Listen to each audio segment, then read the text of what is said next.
बेटा बोल कर आप लोग जल्दी में जाओ, 2 मिनट जल्दी आओ, ठीक है? फिर हम लोग पढ़ाई करेंगे।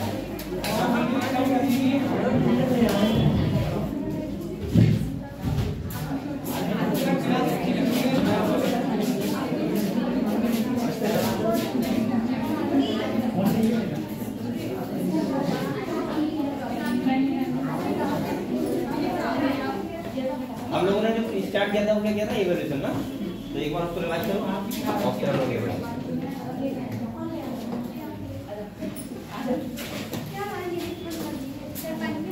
जल्दी आओ।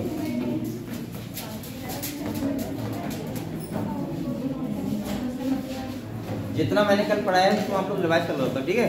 जब तक बच्चे आ रहे हैं और आप लोग रिवाइज करो जल्दी जल्दी, फिर हम लोग अगले बढ़ेंगे।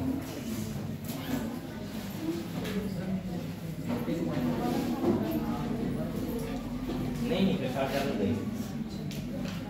डेढ़ से ढाई और 1.5 से 3 और 3 पढ़ना सही है ना?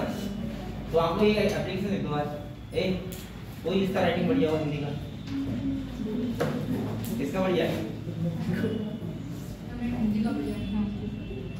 तो हिंदी में बताओ कितने बच्चे बैठे, किसी का राइटिंग बढ़िया हो तुम्हारा, ठीक है? अरे सही का मतलब ऐसा नहीं बात चेक कॉपी जी, मतलब सही से लिख पाओ, ये मैं कहना चाहता हूँ। इंग्लिश में हिंदी में लिखो और लिखना ऐसे लिखना, देखो सेवा में श्रीमान जो कल्याणकारी लोकमान विकास में समाज के अधिकारी महोदय जी, ये वो पीली जो भी डालना होता है, इसका लिखना सबने ये है कि शाम को 5 बजे हमें अंधेरा, ठंड की वजह से 5 बजे अंधेरा हो जाता है और इसीलिए हम आधा घंटा पहले कोचिंग करवाने की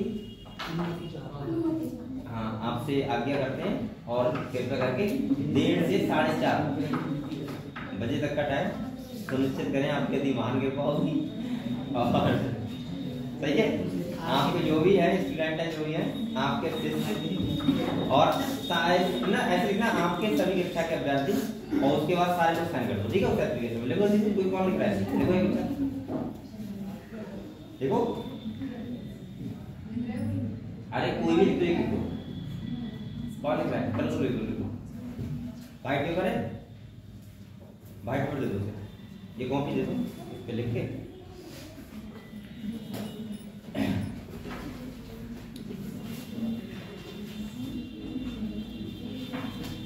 और बकाया बच्चे बेटा कल जो हमने एवरेज स्टार्ट किया था उसको पढ़ो, आप लोग पढ़ो।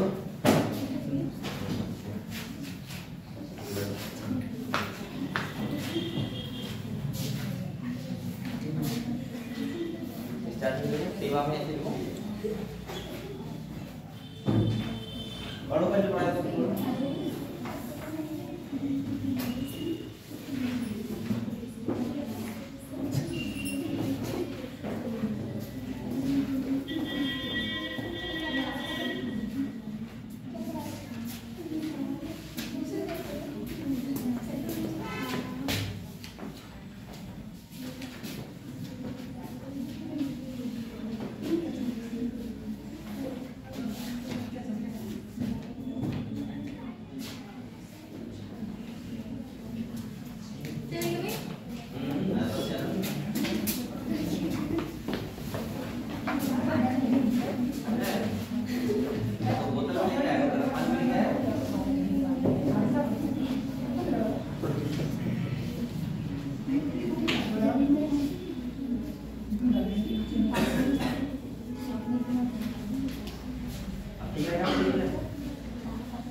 बुक पे लगा दो वैसे लिखना है लगाते हो चलो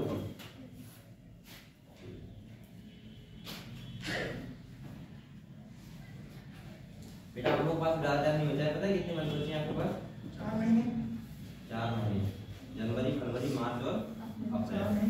लास्ट मंथ तो हम 16 में लेगा कम कर गया, तो इसीलिए आप लोग मेहनत करो स्टार्ट अच्छे से, और जितना भी मेहनत कर लो तो उतना ही आपको रेट मिलेगा।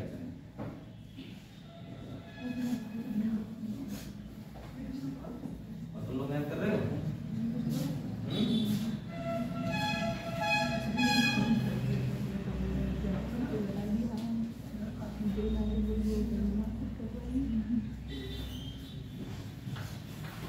चलो हम लोगों ने बेटा क्या पढ़ा, इवोल्यूशन स्टार्ट किया था मैंने आपको। मैं आपसे कुछ बातें पूछ रहा हूँ, आप बताओ। सबसे पहले बताओ जो यूनिवर्स है हमारा कितना ओल्ड है, बताओ सब बच्चों को पता है? बताओ 20 बिलियन, मिलियन नहीं बिलियन ईयर्स है वो, ठीक है? जिससे पूछेंगे वही बताएगा, ठीक है? चलो बताओ, तुम बताओ। हाँ, अर्थ का फॉर्मेशन कितने पहले हुआ?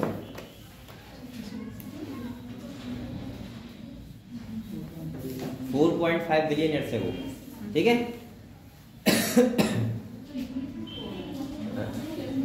क्या? चलो इसके बाद बताओ, चलो तुम बताओ लाइफ का ओरिजिन कितने साल बाद हुआ था आफ्टर अर्थ फॉर्मेशन?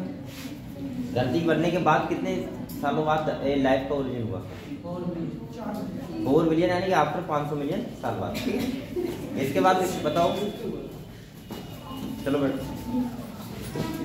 इसके बाद ये बताओ मुझे, नमस्ते, फर्स्ट नॉन सेलुलर लाइफ कब आई? ठीक है, मैं बताऊं तुम लोग 3 बिलियन ईयर्स है वो ना। चलो पीछे तुम बताओ, तुम्हारा नाम क्या है? भूल जाता हूँ हर बार। हाँ, कनिष्का, कनिष्का, कनिष्ठा, कनिष्ठा। चलो कनिष्ठा बताओ फर्स्ट सेलुलर लाइफ कब आई? Cellular life, cellular life. Non cellular 3 billion years है और सेलुलर 2 बिलियन ईयर्स है, ठीक है? ठीक है, ये बताओ, तुम बताओ, साल नहीं बताओ, ये बताओ फर्स्ट एक कैसे लाइफ आई, उसको कैसे एक्सपेरिमेंटली प्रूफ किसने किया था? कौन साइंटिस्ट थे जिन्होंने एक्सपेरिमेंटली प्रूफ किया था कि ऐसे लाइफ आई होगी पहले? कौन सा एक्सपेरिमेंट था वो, बताओ? मिलर एक्सपेरिमेंट, मिलर साइंटिस्ट थे, उन्होंने किया था ना एक्सपेरिमेंट, बनाया था, वैसे ही बनाया था सही लैब में। इसके बाद बताओ, उसके बाद थर्ड नंबर बताओ,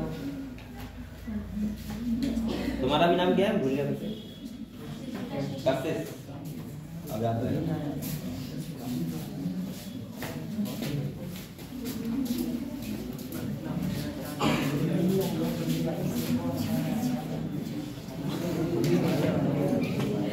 चलो कैसे बताओ, ये बताओ जो बोलो मत, जो ये बताया था इसने कि लाइफ हमेशा प्री एग्जिस्टिंग लाइफ से आती है ना, हमेशा लिविंग से ही लिविंग बनता है, ये कौन से साइंटिस्ट ने बताया था? Lewis pasture. जिससे पूछे मैं बताऊं। इसके बाद एक बराबर तुम बताओ, ये बताओ, ये जो लुईस पास्चर थे उनके एक्सपेरिमेंट किया था, उस एक्सपेरिमेंट क्या बोलते हैं? फ्लास्क नहीं, स्वान नेक, फ्लास्क के वहां स्वान नेक एक्सपेरिमेंट था जो फ्लास्क में किया था, सही? स्वान नेक का किया था, मतलब स्वान की जैसे गर्दन होता है वही किया था, ठीक है? तो बेटा ये बताओ, ये लगभग आप लोगों को ये बातें पता है कि लाइफ कब आई? अच्छा ये बताओ मुझे, इसके बाद मुझे ये बताओ कि अगर हम देखें, चलो पीछे आप बताओ, एक सबसे पहले प्रोकैरियोटिक सेल होगी या यूकैरियोटिक? Prokaryotic cell. चलो उससे अगले तुम बताओ, आंसू, आंसू नाम बताओ ना, हाँ ये बताओ, हाँ ये बताओ सबसे पहले जेनेटिक मटेरियल क्या रहा होगा, डीएनए या आरएनए? आरएनए, ठीक है ठीक है। हमें ये बताओ यहाँ पे ऐसा क्या था जिसकी वजह से लाइफ संभव हो पाई, यानी कि लाइफ का ओरिजिन किस चीज से हुआ है, कौन बताएगा? वाटर से, यानी कि यहाँ पानी था इसीलिए लाइफ संभव हुई। तो मुझे लगता है कि आप लोग इसे समझ गए, ठीक है बेटा। चलो, तो हम लोगों ने ये पढ़ा था बेटा, कल मैंने आपको एक चैप्टर स्टार्ट किया है, इसका नाम है एवोल्यूशन, और मैंने आपको बताया कि जो है, अब बोलो मत, कि हमारा यूनिवर्स कितना बड़ा है, यानी कि मैं बोल सकता हूँ 20 बिलियन ईयर्स है वो, उसका एक लाइफ को, एज को एस्टिमेट करते हैं। उसके बाद यहाँ पे आपका गोला था, विस्फोट हुआ और क्या बन गया, गैलेक्सी। और आपको पता है गैलेक्सी क्या है, टुकड़े, और फिर टेम्परेचर कम हुआ, और हमारी गैलेक्सी कौन सी है, मिल्की वे। गैलेक्सी में बहुत सारे प्लेनेट होते हैं, जैसे हमारा प्लेनेट क्या है, अर्थ, और अर्थ पे बहुत सारे क्या होते हैं, वो चलो बात की बात है, अब हम अगली बात करते हैं। आप लोग ये बताओ मुझे कि ये तो हमने देख लिया था, इसके बाद मैंने आपको बताया था जो हम स्टार देखते हैं, तारे देखते हैं, तो मैं ऐसे हो सकता हूँ अपना क्या देख रहे हैं, पास्ट देख रहे हैं। और पास्ट का मतलब है कि उसका जो लाइट है वो कई मिलियन साल पहले से चला आ रहा है और हमारी आंखों तक आज पहुंच रहा है। इसीलिए साइंटिस्ट ने बताया कि इसको हम क्या बोलते हैं, हम देख रहे हैं पास्ट अपना।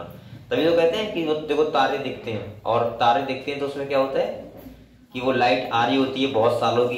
तो घर वाले तो ये कहते हैं ना कि तुम्हारे दादा है, नानी है, नाना है ना, तो कहीं ऐसा नहीं है, लेकिन बेसिकली ये बताते हैं कि हम अगर साइंटिफिक भाषा में बोले तो क्या बोल सकते हैं, पास्ट। अब आप लोग बताओ बेटा, सबसे पहले सुनो ध्यान से, मैं ऐसे बोल सकता हूं कि पहले तो देखो सबसे पहले सेल बनाइए, क्योंकि साइंटिस्ट ने बोला कि सेल से लाइफ बनती है, यानी कि लिविंग से ही लिविंग बन सकता है, नॉन लिविंग से नहीं बनता। तो पहला ये जो सबके मन में ये था कॉन्सेप्ट कि पहली सेल तो बनी होगी, भाई पहली सेल कहां से आई, ये तो है, चलो मान लेते हैं बाद में सेल बनती नहीं और इतनी सारी स्पीशीज हो सकती हैं, लेकिन पहली सेल कैसे बनी, पूरा ये था मतलब। तो पहली सेल साइंटिस्ट ने बताया कि क्या हुआ था, केमिकल एवोल्यूशन। क्या हुआ था, केमिकल एवोल्यूशन हुआ, और इससे बन गई पहली, केमिकल एवोल्यूशन हुआ और इससे बन गई पहली लाइफ। समझ गए आप लोग, यानी कि पहली सेल बन गई और ऐसी सेल हल्के हल्के डिवाइड होती गई, लगातार सेल बढ़ती रही और बढ़ते रही, तो आपको होता है प्रोकैरियोट से यूकैरियोटिक में कन्वर्ट हुआ, इनवर्टिब्रेट्स बने, वर्टिब्रेट्स बने, इसके बाद एम्फीबियंस बने, मछलियां बनी पहले, उसके बाद एम्फीबियंस बने होंगे, और इसके बाद रेप्टाइल्स और फिर मैमल्स बने। हालांकि ये मैं हवा में नहीं कह रहा हूं, ना मैं झूठ ऐसे कह रहा हूं कि मैंने रात में कुछ सोचा हो, मैंने बता रहा हूं आपको बेटा, ये इसके एविडेंस भी है। एविडेंस का मतलब होता है प्रमाण भी है, आपकी किताब ने प्रमाण दिए कि वास्तव में एवोल्यूशन हुआ है, और आज हम उन्हीं प्रमाण को अच्छे से पढ़ेंगे। आप लोग ये बताओ, सबसे पहले केमिकल एवोल्यूशन हुआ होगा, एक सेल बन गया होगा, उसके बाद क्या हुआ होगा, ऑर्गेनिक एवोल्यूशन। ऑर्गेनिक का मतलब है कि फिर से एक थ्योरी आई, बहुत सारी साइंटिस्ट ने बताया कि हम लोग क्यों इतने सारे स्पीशीज में कन्वर्ट हो गए, कैसे हो गए। भाई कोई एक एनिमल है, अच्छा अभी तक आप ये मान लो, मैं एविडेंस दिखाऊंगा तो आपको पता लग जाएगा, अभी तक आप ये मान सकते हो कि लगभग हम जो बने हैं सब सेम से बने हैं, सही है। इसके मैं एविडेंस तो बताऊंगा आपको, टेंशन ना लो। अभी आप कहने लगो सर बताओ कैसे हम सेम से बने, ये तो नहीं हो सकता, तो मैं बताऊंगा आपको क्या क्या एविडेंस है कि हम लोग सब सेम है, हमारे एंसेस्टर क्या है, सेम है, पूर्वज सेम है। अगर हम बात करें जैसे मैमल्स हो गए, अगर रेप्टाइल्स हो गए, एम्फीबियंस हो गए, तो मैं बोल सकता हूं कि हमारे पास सबके एंसेस्टर सेम रहे होंगे। लेकिन उसके बाद क्या हुआ होगा, भाई एक एनिमल बन गया, उसके बाद क्या हुआ ऐसा कि हम सारे इतने स्पीशीज में चेंज हो गए, और आज देखें तो कम से कम 2 मिलियन स्पीशीज धरती पे प्रेजेंट है। तो ऐसे क्या हुआ होगा, कैसे एवोल्यूशन हुआ होगा, तो कई सारी थ्योरी आई। अब अलग अलग साइंटिस्ट का अलग अलग मानना था।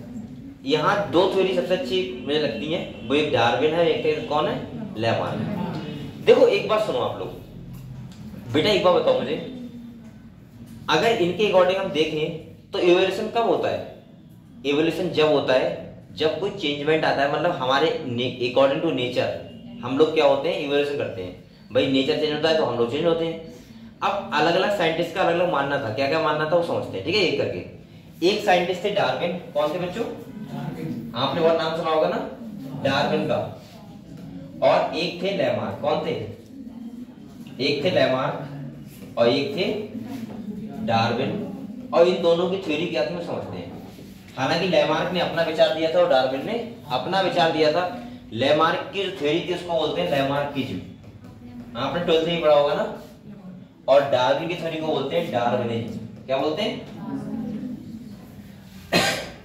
इनका मानना क्या था, मैं थोड़े आपको की पॉइंट बता रहा हूं 2-3, उसके बाद आपको समझ में आ जाएगा। जैसे मैंने कहा था लैमार्क जो थे उनके 3 चीजें ध्यान रखना। पहला ध्यान रखना यूज एंड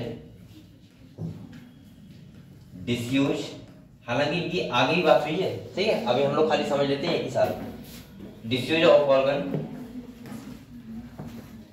दूसरा इनका कॉन्सेप्ट था वो था इंटरनल वाइटल फोर्स।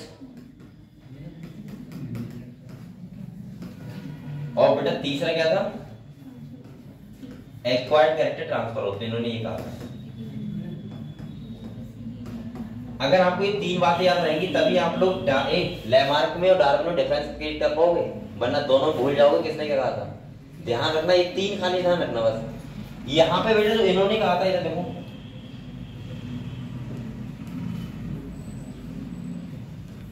अब इनका सुनो, डार्विन ने क्या कहा था। डार्विन ने सबसे पहला ये बताया था, आप लोग एक नाम याद रखना, कैरिंग कैपेसिटी। क्या नाम रखना? Carrying capacity.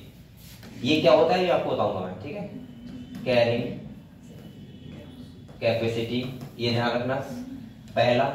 दूसरा इनका ध्यान रखना कि हम इन्वायरमेंट के प्रति फिट रहना, हम लोग कितने फिट रह सकते हैं। फिटेस्ट टू सर्वाइवल लिख लो, यानी कि हम फिट, अगर हम सर्वाइव कर पाएंगे, यानी कि अकॉर्डिंग टू इन्वायरमेंट, तो हम यहाँ पे सर्वाइव मतलब फिट रह पाएंगे तो सर्वाइव कर पाएंगे, वरना सर्वाइव नहीं कर पाएंगे। तो मैं बोल सकता हूँ फिटेस्ट टू इन्वायरमेंट लिखो।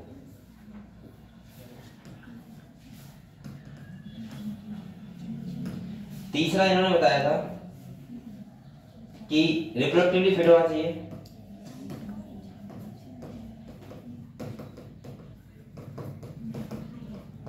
और उन्होंने कुछ चीजें और भी बताई थी, जैसे मान लो कैरिंग कैपेसिटी हो गया, हाँ, फिटेस्ट टू इन्वायरमेंट हो गया, रिप्रोडक्टिवली फिट हो गया। और मैं बोल सकता हूं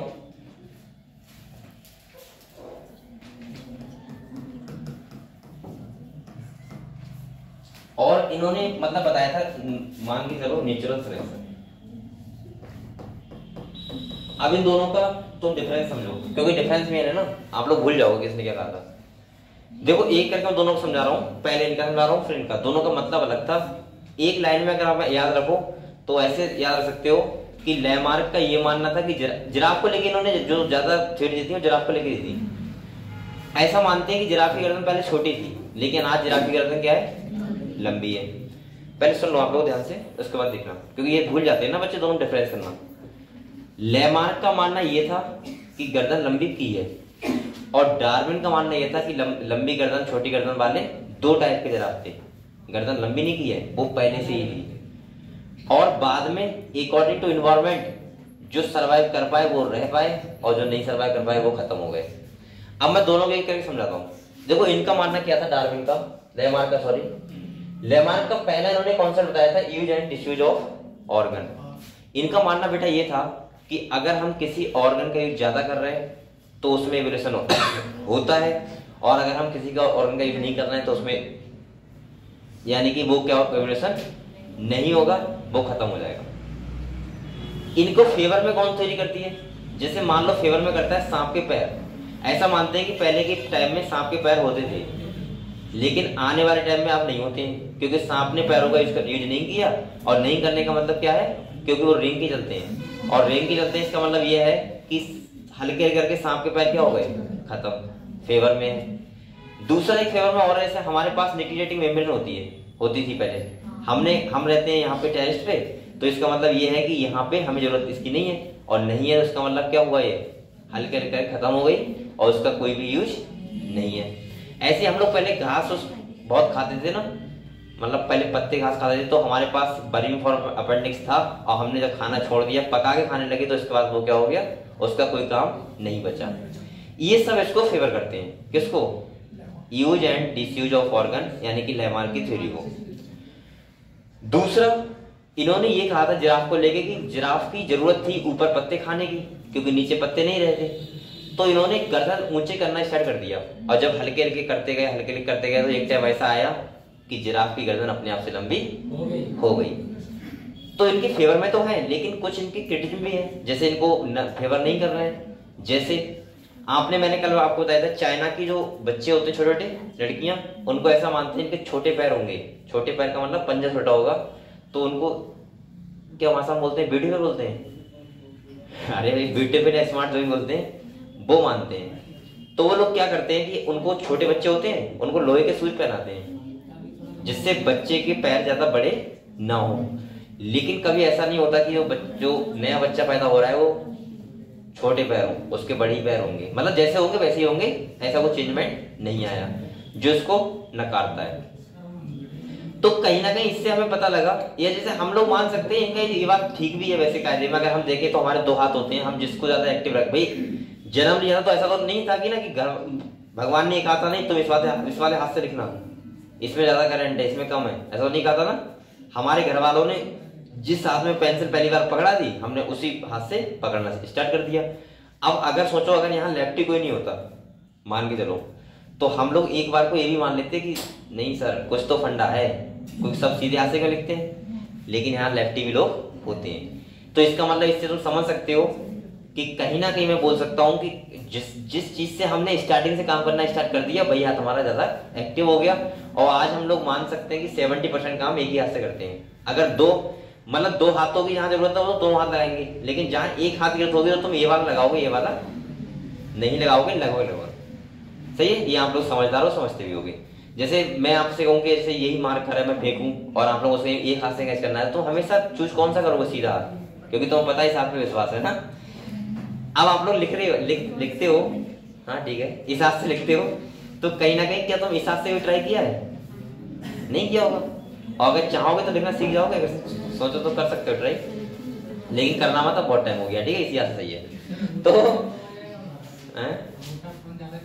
तो मैं ऐसे बोल सकता हूँ, जैसे फोन, अगर आपके दोनों हाथ हैं, आप लोग बताओ किस हाथ में, अगर एक हाथ से चलाना होता है किस हाथ में चलाते हो? सीधे हाथ से चलाते होगे। और जो लोग लेफ्टी होते हैं वो किस हाथ से पकड़ते हैं? लेफ्ट हाथ से, लेफ्ट हैंड से। सिंपल सा मतलब है। तो इसका मतलब इस यहाँ पे क्या कॉन्सेप्ट आता है? Use and disuse of organ.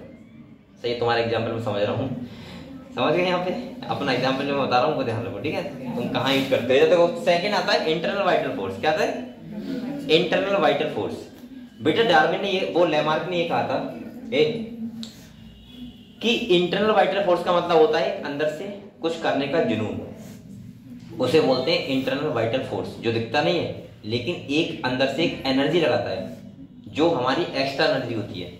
जैसे मान के चलो अभी यहाँ पे अगर कोई बच्चा ऐसा है, जैसे बोलते नहीं कि जुंग चढ़ गई, जैसे हिंदी में गाँव में बोलते हैं जुंग चढ़ गई से, ये तो करके ही रहेगा ये, हाँ अब इसे अभी नहीं रुकेगा।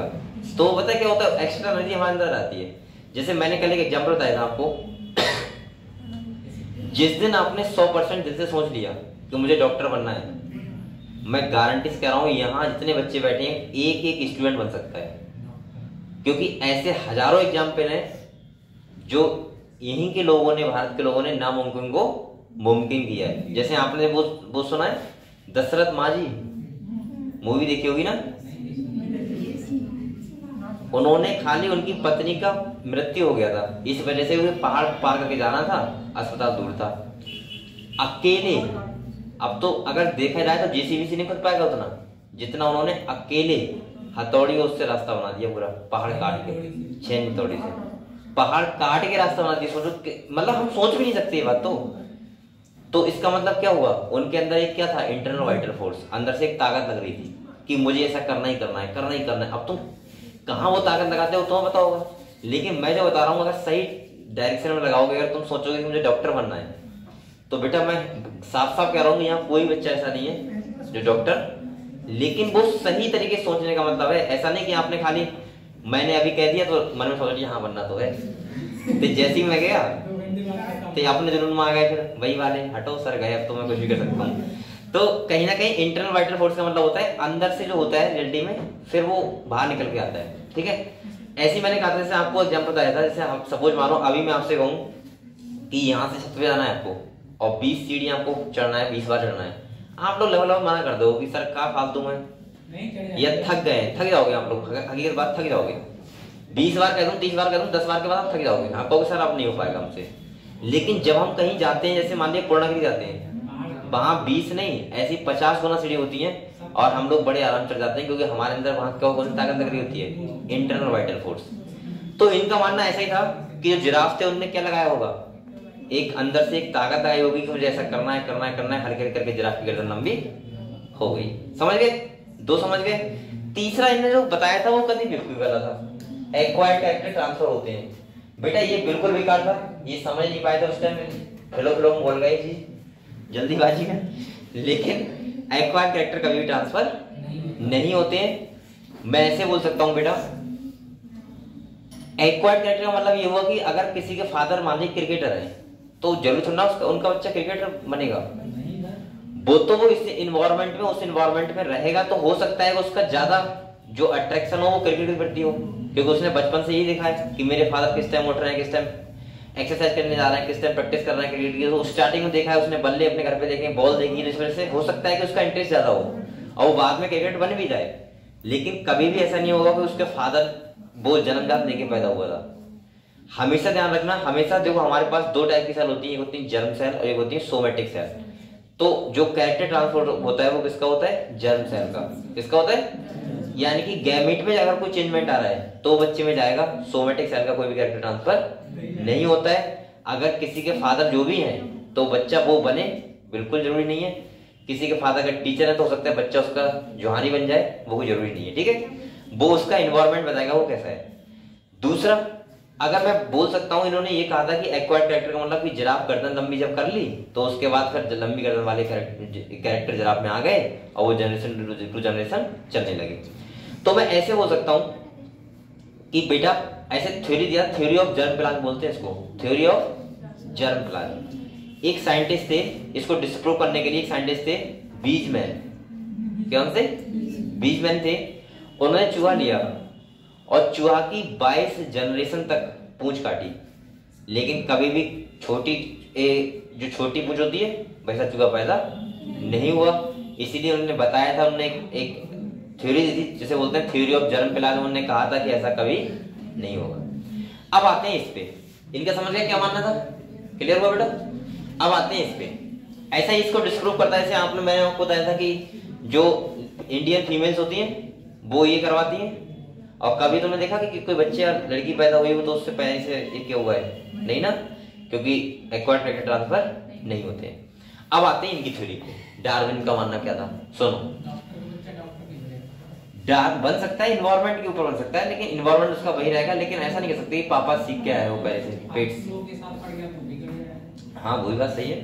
अब यहाँ देखो डार्विनिज्म, इनका मानना क्या था, सुनो, सुन लो। एक नाम आता है कैरिंग कैपेसिटी। क्या आता है, कैरिंग कैपेसिटी। ये जानते हो क्या होता है कैरिंग कैपेसिटी? देखो डार्विन ने ये कहा था कोई भी विरासत तब होता है जब वहां कैरिंग कैपेसिटी क्या हो जाती है, मतलब कैरिंग कैपेसिटी वहां पे खत्म हो जाती है। जैसे ये बेंच है, ये रूम मान लो आप लोग, अगर मान लो यहाँ 50 बच्चे यहाँ पे आ सकते हैं तो इसकी कैरिंग कैपेसिटी कितनी है, 50। अब सोचो जब तक 50 रहेंगे क्या है कोई इवोल्यूशन होगा, ऐसे ही रहेगा। अगर 60 हुए तो या तो रूम चेंज होगा या सीटों का साइज बढ़ाया जाएगा, या आपसे कहा जाएगा कि आप लड़ाई करो, जो पहले आएगा वो बैठ जाएगा, जो बाद में आएंगे वो बाहर रहेंगे, ये तो होगा। तो आप लोग यहाँ बैठने के लिए क्या करोगे, कंपटीशन, कि मैं 2 बजे आऊंगा, सबसे पहले मैं आऊंगा, फिर 2:30 बजे जो आ रहा है वो पीछे बैठेगा, इसका मतलब वो उस जगह नहीं मिलेगी। तो बताओ, उन्होंने डार्विन ने ये कहा था कि यहाँ पे जो जितनी स्पीशीज होती हैं वहां की एक कैरिंग कैपेसिटी होती है, और जब वो कैरिंग कैपेसिटी खत्म हो जाती है तो उसके बाद वहां पे क्या होता है, इवोल्यूशन। तो ऐसा ही हुआ होगा कहीं ना कहीं, जब जहां पे जैसे जिराफ है मान लीजिए, उनका मानना ये था कि जिराफ जो थे वो 2 टाइप के थे, एक थे छोटी गर्दन वाले, एक थे बड़ी गर्दन वाले। जब छोटी गर्दन वालों को प्लांट नहीं मिल रहे हैं, पौधे नहीं मिल रहे हैं, तो इसका मतलब छोटी गर्दन वाले सर्वाइव भी नहीं कर पाए, और सर्वाइव नहीं कर पाए तो लंबी गर्दन वाले बचे, और लंबी गर्दन वालों के बीच मैटिंग हुई होगी, तो फिर से 2 टाइप जिराफ पैदा हुए होंगे, छोटी वाले फिर खत्म हो गए, लंबी वाले फिर बच गए, और ऐसे कर करके बाद में जिराफ लंबी गर्दन वाले बचे। तो इनका पहला मानना था कैरिंग कैपेसिटी। इवोल्यूशन तब होता है जब कैरिंग कैपेसिटी खत्म हो जाती है, वहां अब दूसरा इनका पॉइंट क्या था, फिटेस्ट टू इन्वायरमेंट, जो इन्वायरमेंट के लिए फिट रहता है ज्यादा वही क्या करता है, सर्वाइव। हकीकत बात है। अभी कोरोना आया था तो जो उसके इन्वायरमेंट के लिए सही था वो बच गया, और जो अगर नहीं झेल पाया तो खत्म हो गया। तो इनका सिंपल सा मानना ही था कि अगर मान लिया बेटा अभी इन्वायरमेंट जो है अगर उसके अकॉर्डिंग हम लोग फिट नहीं रह पाएंगे तो क्या हो जाएंगे, खत्म हो जाएंगे। ऐसे तीसरा कॉन्सेप्ट था इनका रिप्रोडक्टिवली फिट, यानी कि इनने कहा था कि जो एक इन्वायरमेंट में रिप्रोडक्टिवली फिट भी रहता है तो वो भी क्या करता है, सर्वाइव करता है। और चौथा था नेचुरल सिलेक्शन। इसका मतलब ये है, नेचुरल सिलेक्शन का मतलब है कि नेचर सेलेक्ट करता है चीजों को, इन्वायरमेंट सेलेक्ट करता है कि कितने स्पीशीज यहाँ पे रहेंगे और कितने नहीं रहेंगे। और मैंने आपको बार बार बताया कि हमारे हाथ में यहाँ पे कुछ भी नहीं है। सिंपल सी बात है कि इन्हें मैं बोल सकता हूँ कि यहाँ पे क्या हो रहा है, नेचुरल सिलेक्शन हो रहा है। नेचर सेलेक्ट कर रहा है कि किसको यहाँ रहना है, किसको यहाँ पे नहीं रहना है। समझ गए दोनों का? तो ये था इनका थ्योरी था, ऑर्गेनिक इवोल्यूशन का कुछ कॉन्सेप्ट था। तो मैंने आपको समझाया, दो पार्ट में यहाँ किताब में समझाया गया है। तो हम लोग पहला पार्ट पढ़ लेना है, उसके बाद दूसरा पार्ट पढ़ लेंगे, ठीक है? तो देखो बेटे यहाँ पे आ जाओ हम लोग।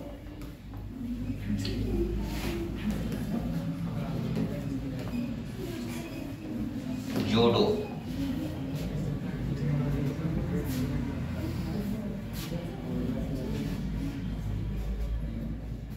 तो कहां तक हमने पढ़ लिया बताओ?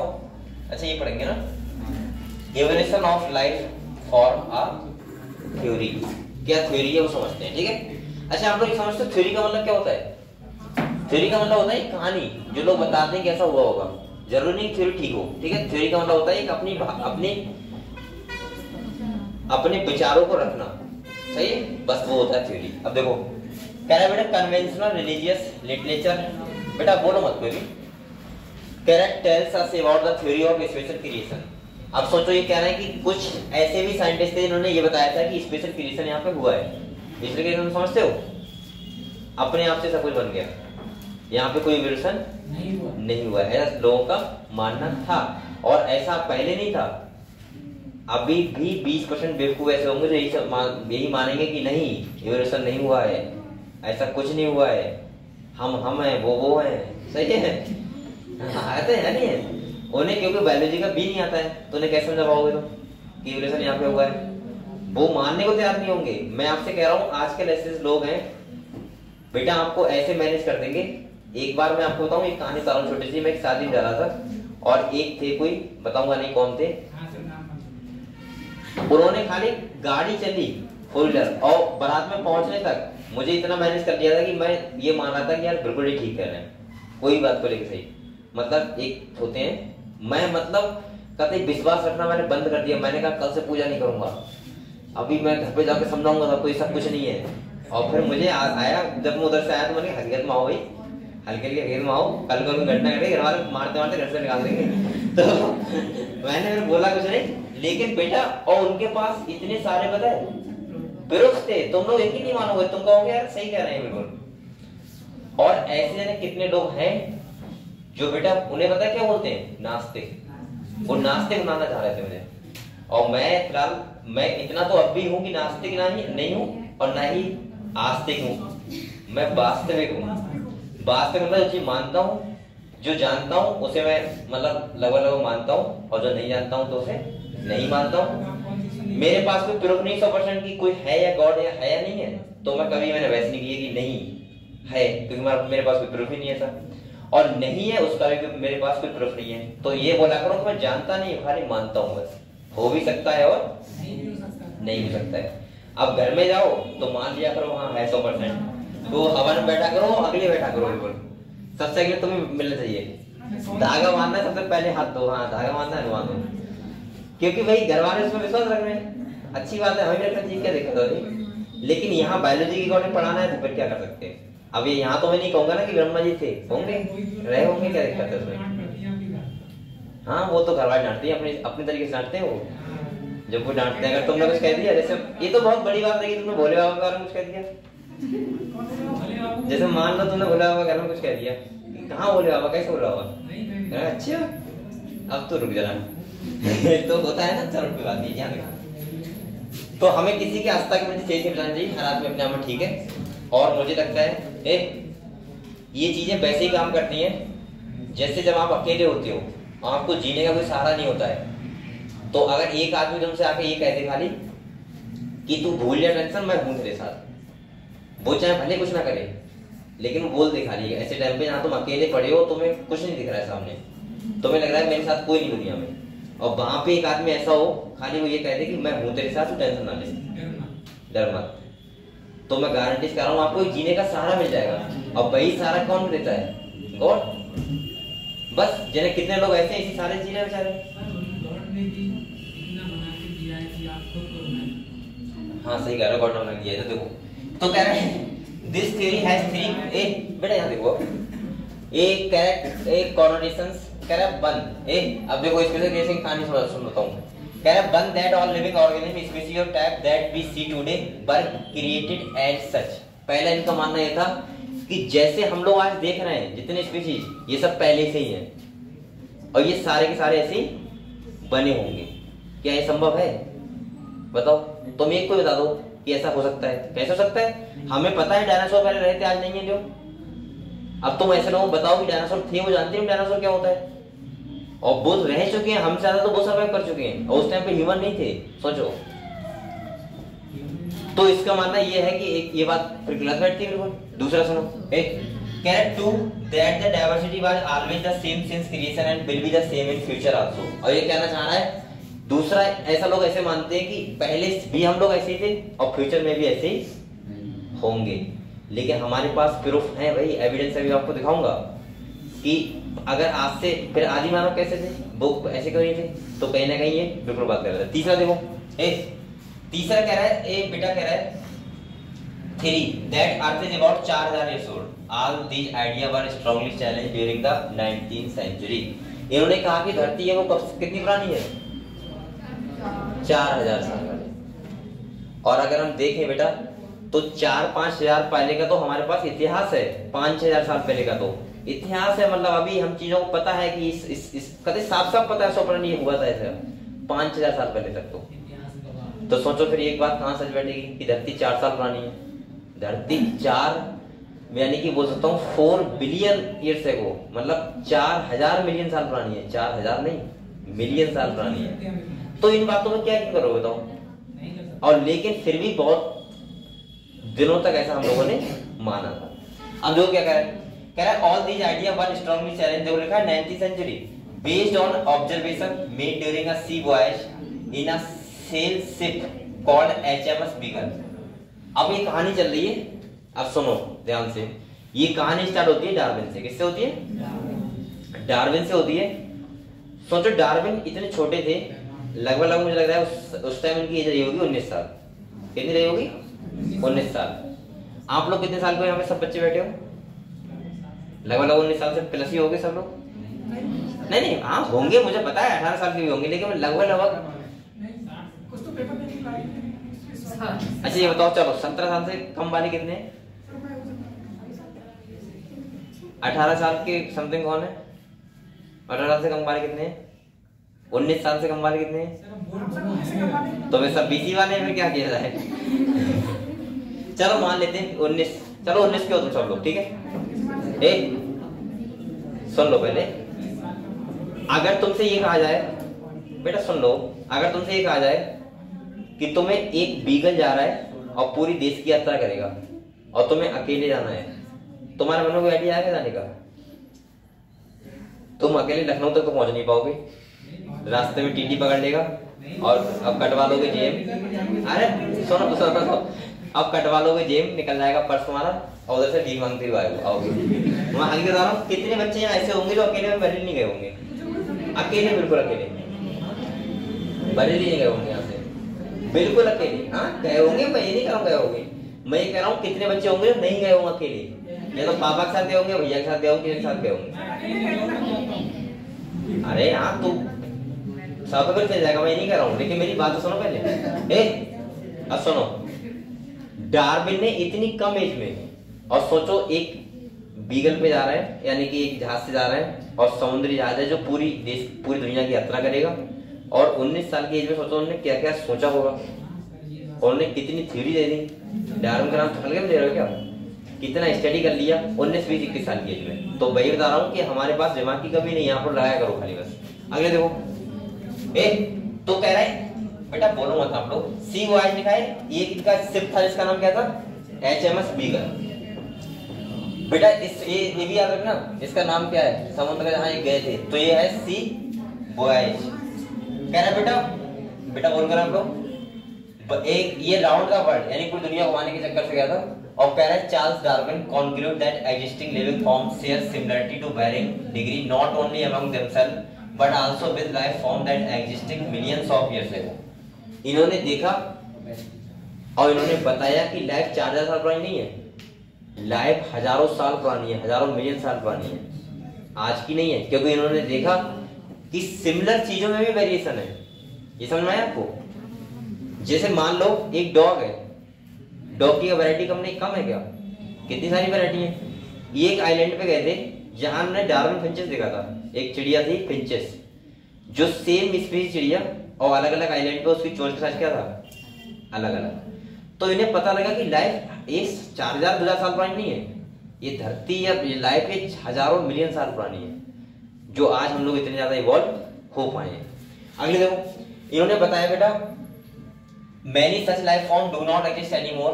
There had been extinction of different life forms in the years gone by, just as a new form of life arose at different period of history of Earth। इन्होंने कहा ऐसा नहीं कि सब पहले से ऐसा बना हुआ है, मतलब जैसे जैसे एरा होते हैं, जो एरा ये पीरियड्स होते हैं, हम गुजरते गए और हमने देखा कुछ स्पीशीज यहाँ सर्वाइव करे हैं, कुछ यहाँ पे खत्म भी हुए और जो अब यहाँ पे नहीं दिख रहे हैं। और अभी आने वाले टाइम में पता नहीं कितने स्पीशीज खत्म हो जाएंगे। समझ रहे हो? ये सब थ्योरी है जो समझा रहा हूँ, इसमें कुछ ऐसा नहीं कि तो मैं कहानी बता रहा हूँ, आप लोग समझते रहो खाली बस। अगले कह रहे हैं कि there has been gradual evolution of life form, any population has built in variation in characteristic, those characteristic which enable some to survive better in natural condition. एक बार बताओ, मैंने आपको कहा था अगर किसी में भी वेरिएशन नहीं होगा तो उसके सर्वाइवल के चांस क्या होंगे, कम। तभी तो मैं कहता हूँ कि वेरिएशन होना बहुत जरूरी है। मैंने हमेशा आपसे कहा है कि स्पीशीज के बीच क्या होना चाहिए, वेरिएशन। क्योंकि अगर वेरिएशन होंगे तभी हम उस एनवायरनमेंट में क्या कर पाएंगे, सरवाइव कर पाएंगे।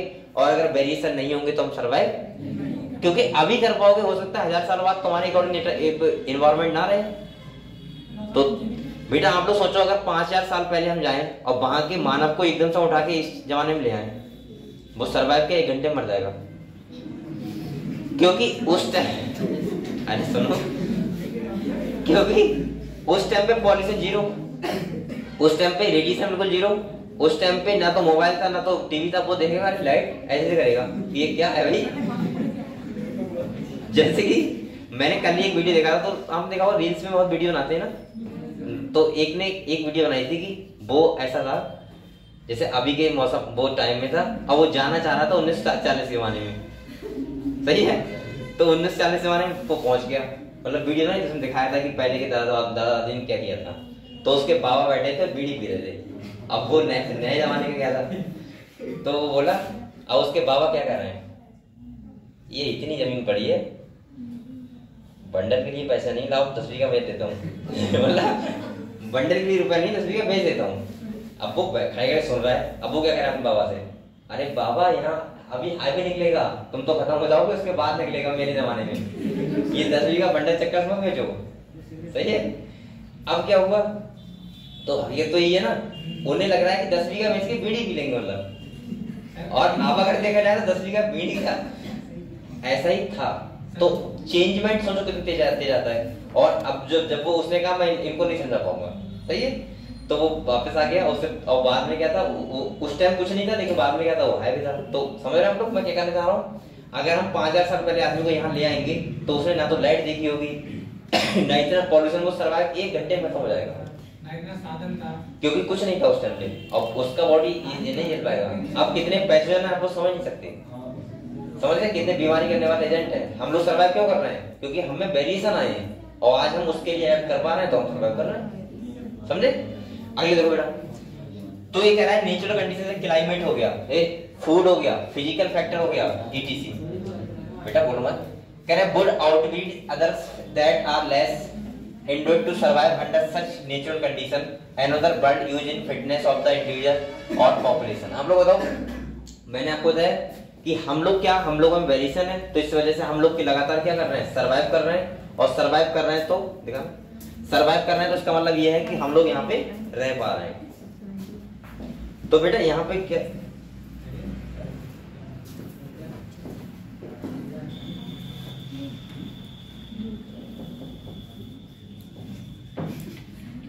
चलो ठीक है, तो आप लोग ऐसा करो, इसमें सब लोग साइन कर दो, ठीक है, और आपका टाइम आधा घंटा पहले हो जाएगा, ठीक है। तो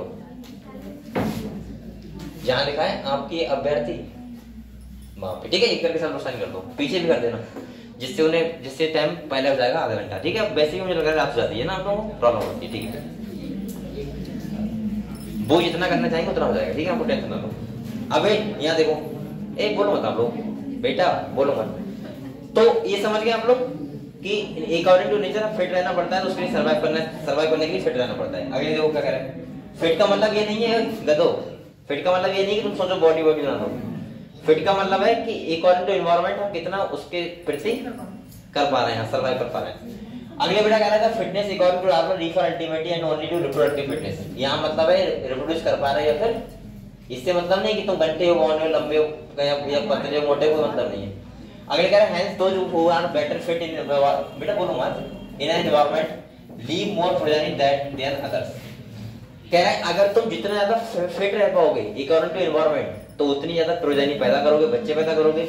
और आज हम लोग इतने फिट रह पा रहे हैं कि वो तो छोड़ो, देशों में भी सबसे ऊपर पहुंच गए, इतने फिट हो गए।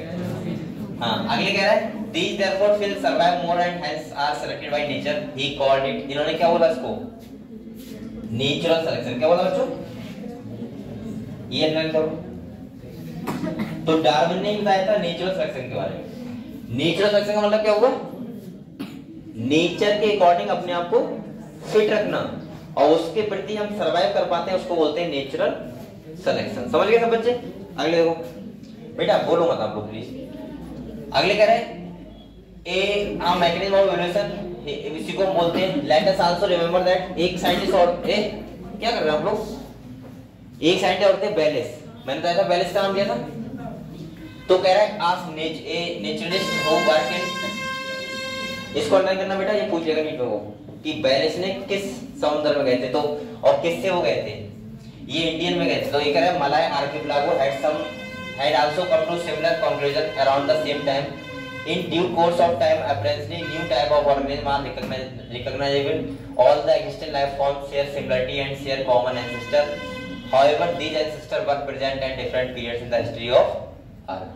तो ये कहना चाह रहा है कि अलग-अलग टाइम पे अलग पीरियड रहा है, और वहां पे अलग टाइम पे अलग स्पीसीज रहे, लेकिन हम सबके एंसेस्टर कौन है, सेम है। समझ गए। अगले कह रहा है बेटा, जैसे इपॉक्स लिखा है, पीरियड्स लिखा है, एंड एरा, ये क्या है समझ लो एक बार। इधर देखो, अगर यहाँ पे मैं देखूं तो आप लोग ये समझ सकते हो, सबसे पहले आते हैं इयोन। क्या आते हैं, जो आपके एनसीईआरटी में नहीं है, सही है, जो एनसीईआरटी में जिक्र नहीं हुआ है इनका। उसके बाद आते हैं एरा, उसके बाद आते हैं पीरियड्स, और उसके बाद आते हैं इपॉक्स। ये है क्या समझ, एक बेटा आप लोग क्यों बोल रहे हैं, आप लोग इन्हें बोलते हैं इपॉक। ये क्या है वो समझो आप लोग। देखो अगर मैं आपको बताऊं इयोन क्या है, ये एक जियोलॉजिकल टाइम पीरियड है। जैसे मैं मान लेता हूं कि धरती जो बनी है वो कब बनी है, 4.5 बिलियन ईयर से, वो तब से लेके मैं आज तक के टाइम पीरियड को डिवाइड कर रहा हूं। तो हम लोगों का जो इयोन पता है कौन सा है, वो है फेनेरोजोइक। कौन सा है, फेनेरोजोइक इयोन चल रहा है हमारा। मतलब मैं ऐसे बोल सकता हूं, इयोन का मतलब ये हुआ, जैसे मैं अगर ऐसे डिवाइड करूं टाइम पीरियड को कि 100 साल के बाद इयोन चेंज हो जाएगा मान लो, इसके बाद हर साल को मैं क्या बोल दूं, एरा, और बेटा हर मंथ को क्या बोल दूं, और हर दिन को क्या बोल दूं, इपॉक्स। ऐसे करके हमारा टाइम डिवाइड है कि सबसे हम एक इयोन में चल रहे हैं। जैसे योग मान लो, योग कलयुग सत्ययुग होते हैं, कलयुग सत्ययुग, ये मान लो योग। इसके बाद ये एरा क्या मान लो, जैसे हमारा एरा कौन सा है बताओ, पता है हम लोगों को हमारा एरा कौन सा है, मीजोजोइक कौन सा है? इसके बाद हमारा पीरियड कौन सा है पता है आपको?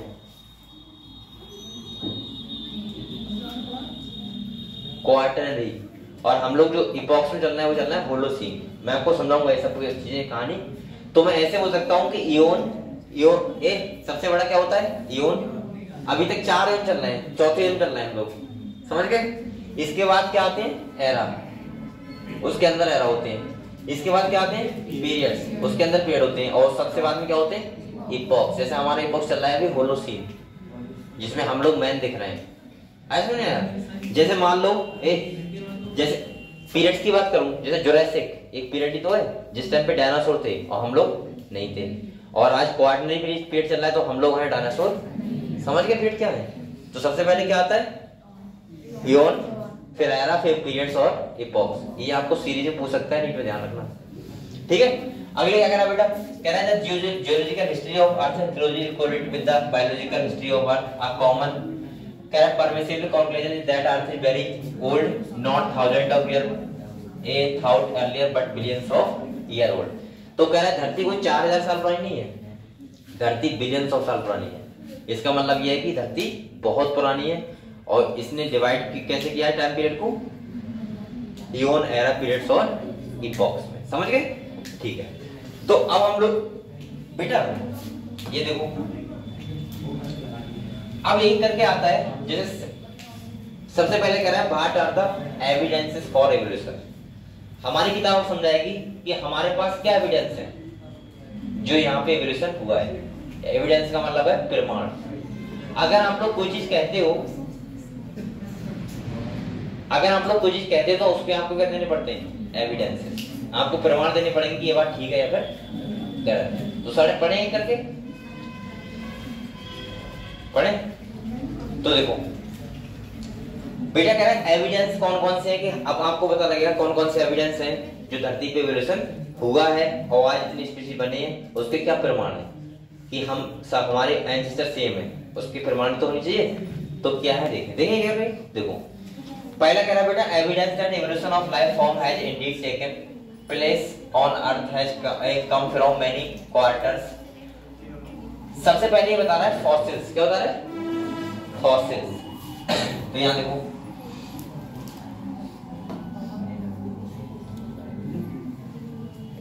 पहला बेटा यहां पे समझने ने क्या बताया था?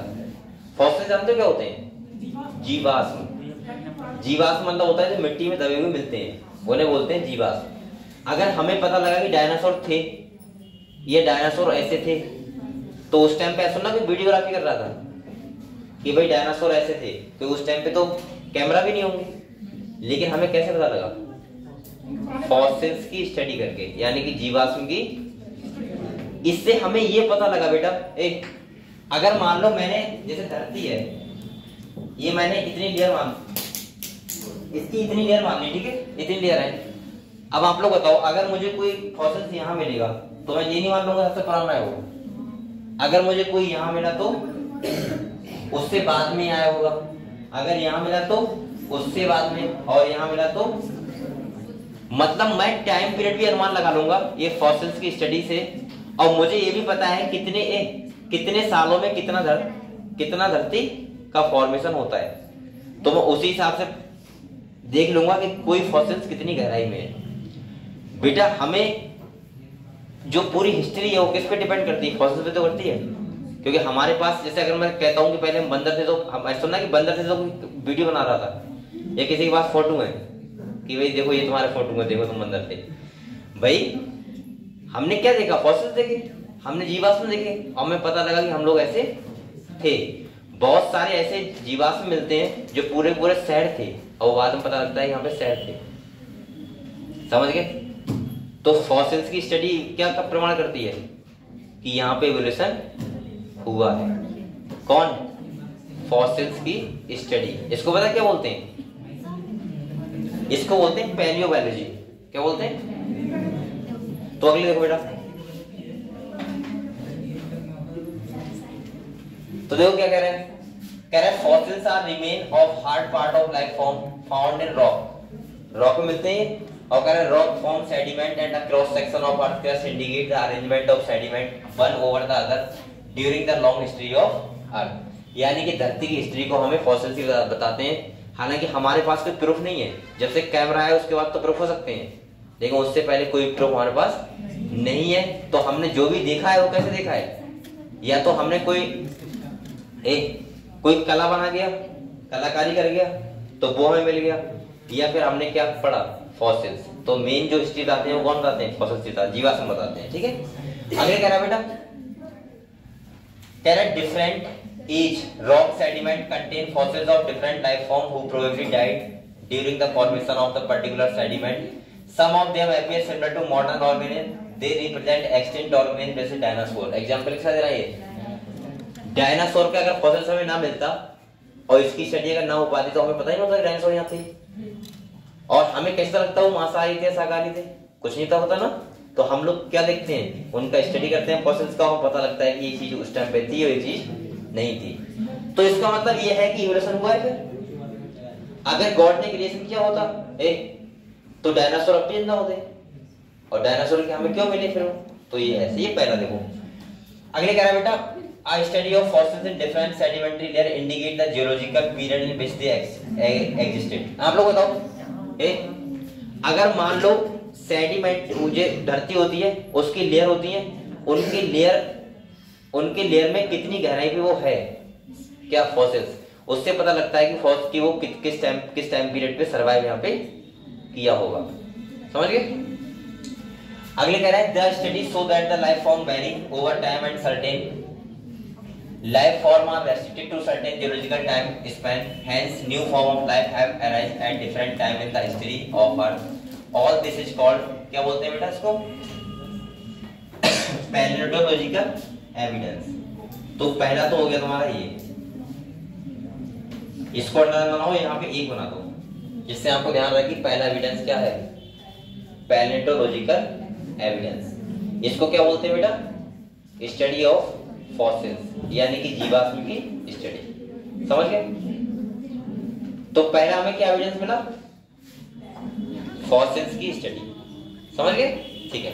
Do you remember how the age of the fossils are calculated? Do you recollect the method of radioactive dating? आपको पता होगा रेडियोएक्टिव डेटिंग केमिस्ट्री बताया जाता है, वो कार्बन कुछ होता है, कार्बन डेटिंग होती है कुछ, उससे पता लगाते हैं कि फॉसिल्स कितना पुराना है, और जिससे हमें पता लगाता है कि वो किस टाइम पे सर्वाइव किया होगा। अगले दूसरा बेटा आता है हमारा, आप लोग बातें कर रहे हैं भाई, दूसरा आता है एम्ब्रियोलॉजिकल सपोर्ट फॉर एवोल्यूशन। तो सेकंड यहाँ पे लिखो और इसको ऐसे नोट करो। अभी समझा रहा हूँ मैं क्या है। ये सीक्वेंस तो बिगाड़ दिया है इन लोगों ने, पूरे पेज में साइन करेंगे। क्या बिगाड़ दिया? लाइन से आता तो सही रहता।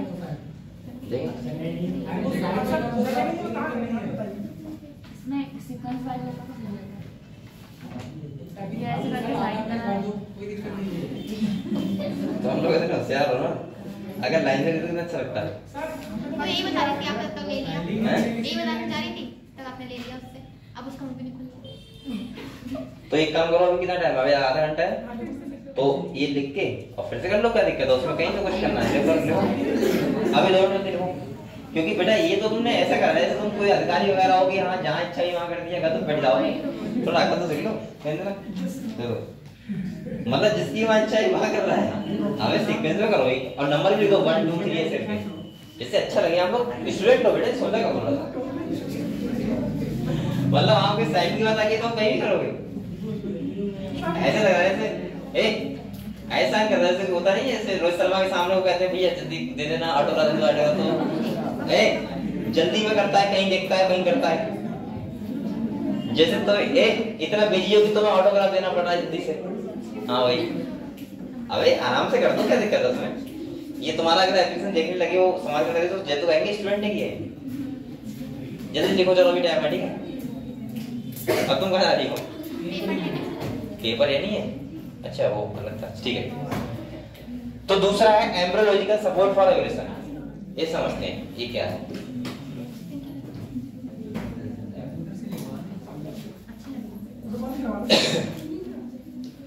आपने हाँ क्या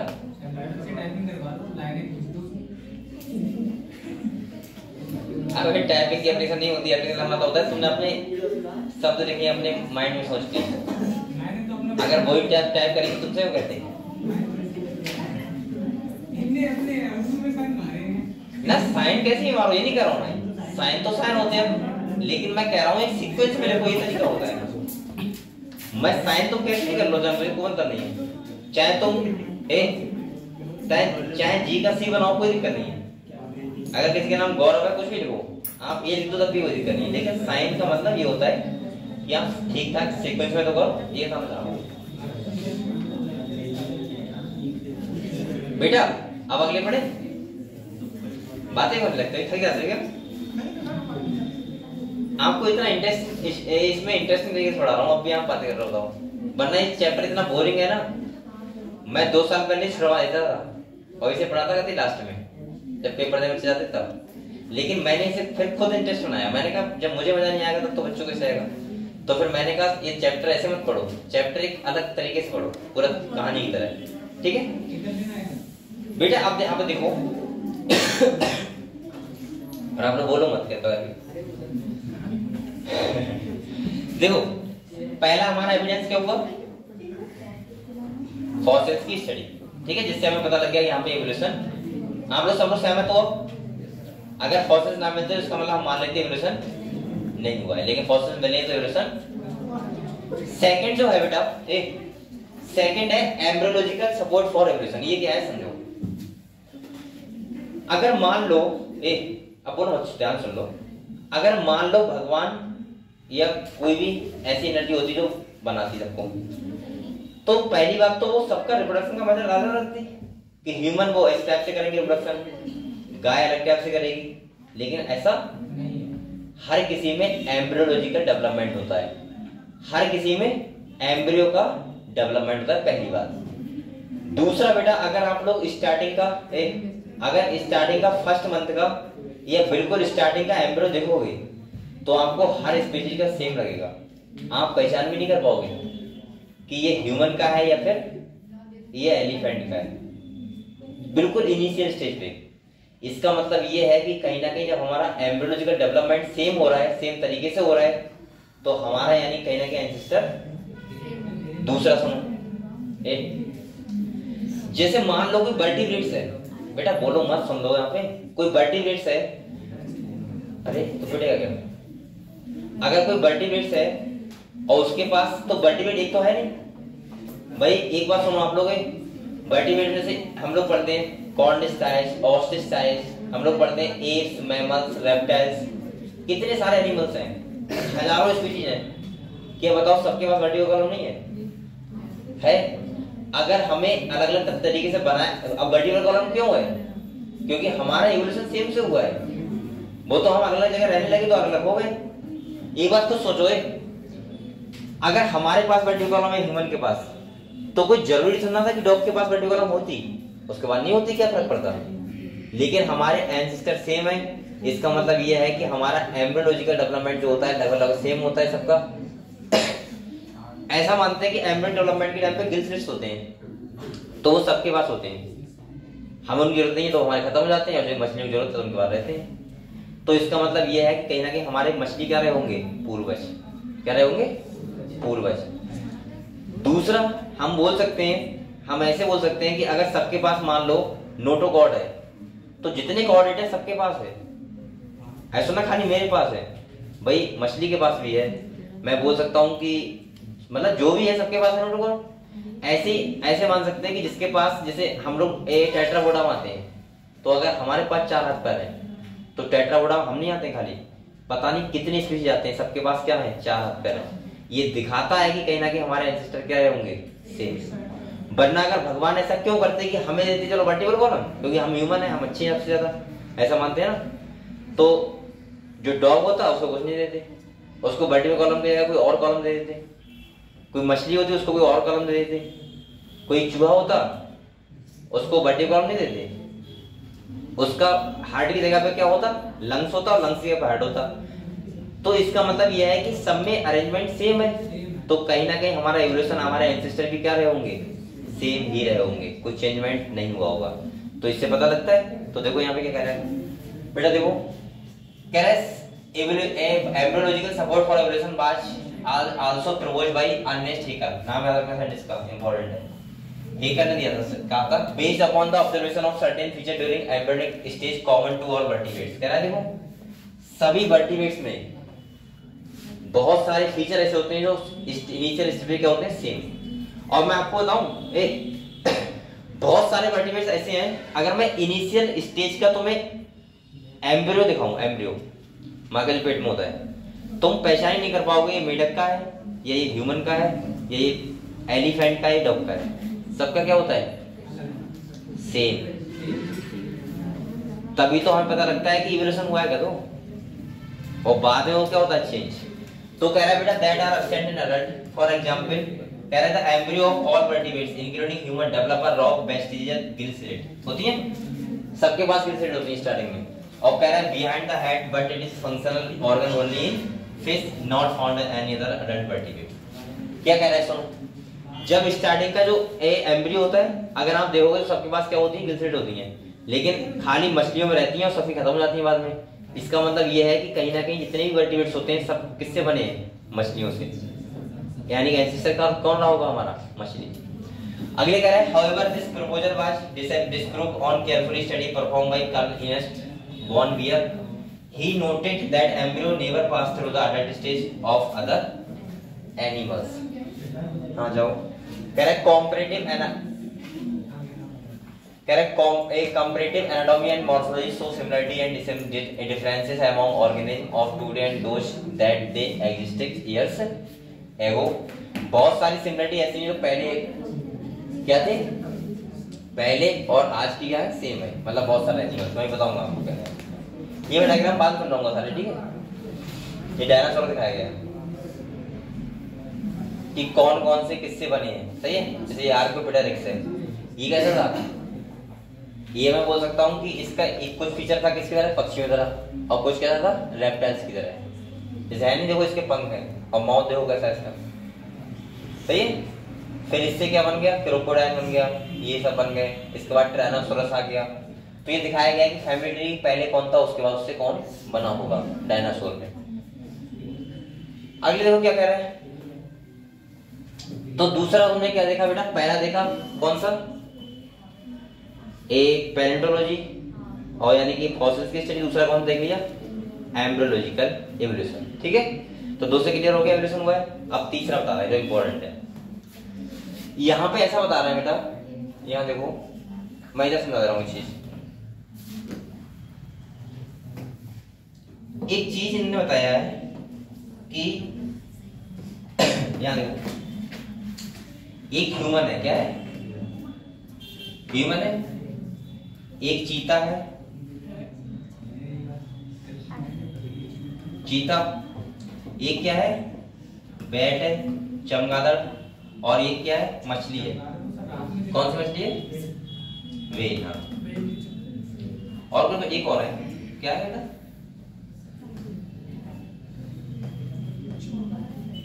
चीता, बैट, व्हेल और ह्यूमन, और है तुम्हारा, हाँ चार ही मान लेते हैं, बताओ चार ही बता रहे, ठीक है। चमगादड़ हो गया, चार ही है, ठीक है। यहाँ देखो ये बताना चाह रहा है कि इनके पास जो फोर लिम्ब है, फोर लिम्ब मतलब हाथ, जो हाथ में बोन्स है, सबके हाथ की बोन्स क्या है, सेम। हमारे पास ह्यूमरस इतनी है, इतना ही चीता के पास ह्यूमरस है, इतना ही बैट के पास है, इतना ही व्हेल के पास है। यानी कि बोन्स जो है हमारी फोर लिम्ब की वो क्या है, सेम। और बेटा अब कोई भी गधा होगा, अगर उसे बताया जाए कि हमारी सबकी बोन सेम है, तो फिर क्यों सेम है, क्योंकि हमारे एंसेस्टर क्या रहे होंगे, सेम। और बोन सेम है, और बेटा इनका लेकिन फंक्शन क्या है, सबका अलग अलग। अब आपको सर फंक्शन क्यों अलग अलग हो गया, जो जैसे इन्वायरमेंट में रहता है हमारी बॉडी उसको वैसे अडॉप्ट करती है। जैसे मान लो जो लोग पहाड़ों पे रहते हैं उनकी ब्लड में आरबीसी काउंट क्या होता है, ज्यादा। या मान लो आपने कभी गन्ना छुड़ाई नहीं की है, आपने ये तो यही देख लो, आपने कभी गन्ना छुड़ाई नहीं की है, छुड़ाई नहीं की गन्ने की, और आपको ले जाए, आप मुझे लग रहा है दिन भर में एक फांदी होती है जो वो छील पाओगे, उसमें भी हाथ कट जाएगा। और जो लोग छीलते हैं गन्ना उनका देखो एक दिन में 50 फांद छील देगा आदमी, एक्सपर्ट होते हैं, भाई तो समझा रहा हूँ, वो उस काम में एडप्ट कर चुके हैं ना। अब मान लो अगर मैं कोई गांव से किसी आदमी उठा के लाऊं, मैं समझाऊं यहाँ पे कि बेटा जेनेटिक ऐसे होती है, तो समझ जाएगा क्या? नहीं समझेगा, क्योंकि आप लोग एडप्ट हो, वो नहीं है। तो यहाँ पे इनके फंक्शन क्या होते हैं सबके अलग अलग। जैसे ह्यूमन का हाथ क्या करता है, अरे पकड़ने काम करता है, होल्ड मतलब होल्ड कर दो, सामान पकड़ने का मतलब कोई चीज पकड़ते नहीं है। मैं मार्केट से पढ़ रहा हूँ, हाथ से नहीं पढ़ रहा हूँ। अगले हम बात करें तो चीता क्या करता है, रनिंग। क्या करता है, बैट क्या करता है, और वेल क्या करता है,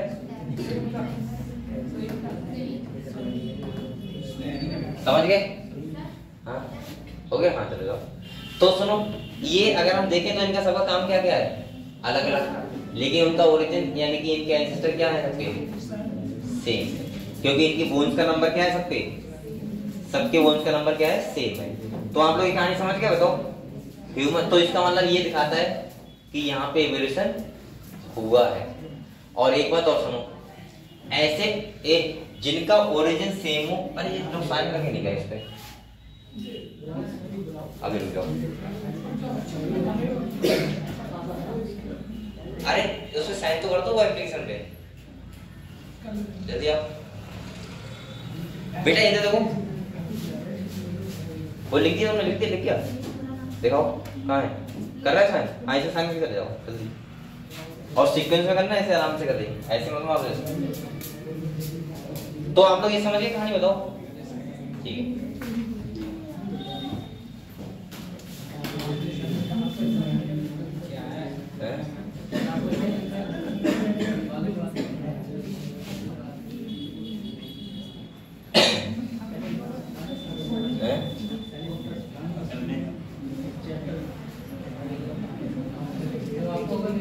हाँ तो मुझे थोड़ा मैंने कैरेक्टर बनाया उसे कहानी की तरह, तो ज्यादा अच्छा लगा।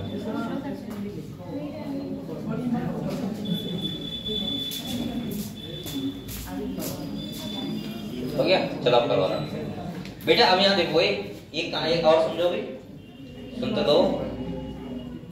अब आप लोग ये बताओ मुझे, ऐसे ऑर्गन, बेटा ध्यान सुनो, ऐसे ऑर्गन जिनका ओरिजिन क्या हो, सेम, मतलब एंसेस्टर क्या रहे हो, सेम, इससे हमें पता लगता है इनके एंसेस्टर क्या होंगे, सेम, और उनका फंक्शन क्या हो, डिफरेंट।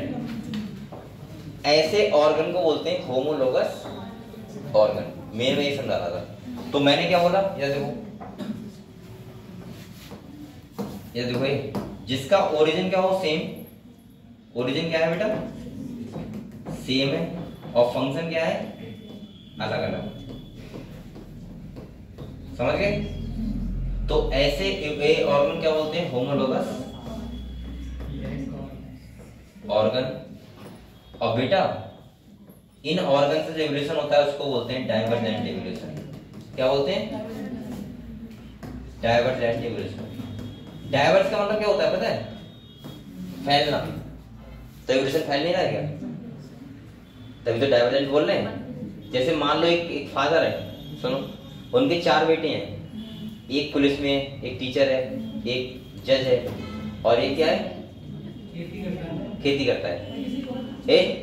तो उनका बताओ, हर लाइन में उनका हाथ नहीं है क्या, तो वो क्या हो रहे हैं, डाइवर्स हो रहे हैं, यानी कि फैल रहे हैं। तो इसीलिए एवोल्यूशन क्या बोलते हैं, डाइवर्जेंट। समझ गए? तो इसका मतलब ये है, ये आप लिख लो ऐसे कि ऐसे ऑर्गन जिसका फंक्शन हो, ओरिजिन क्या हो, सेम, और फंक्शन क्या हो, डिफरेंट, उन्हें बोलते हैं होमोलोगस ऑर्गन, और इससे एवोल्यूशन होता है डाइवर्जेंट एवोल्यूशन। ये क्वेश्चन आता है बहुत बार, मतलब पूछ जाता है। ओरिजिन सेम, यानी कि इनके पूर्वज क्या होंगे, सेम, और एफ का मतलब क्या है बेटा, फंक्शन। अरे यार क्यों गिर जाता है बात, यहाँ फंक्शन ऐसे लिख लो, फंक्शन डिफरेंट।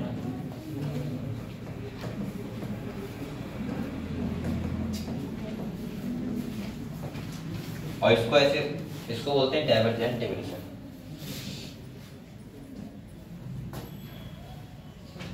ये ऊपर लिखो, ऊपर वाला, तो आप लोग ऐसा करो, जॉब पूरा लिख लो, ये 4 ले, तो ऐसा करो, यहाँ पे आप लोग हेड डालना छोटे से, होमोलॉजी।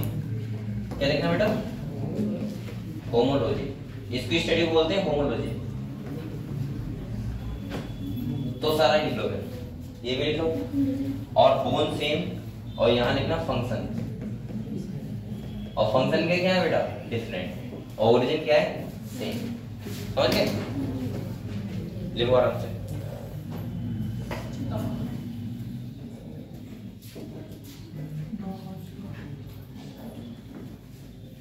अर्चन कितना है ना? हाँ, दो भी नहीं निकला है। अरे दिख नहीं रहा तुमको?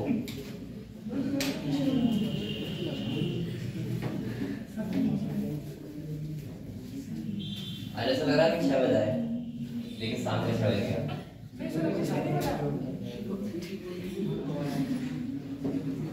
सही कह रहा है, सही कह रहा है।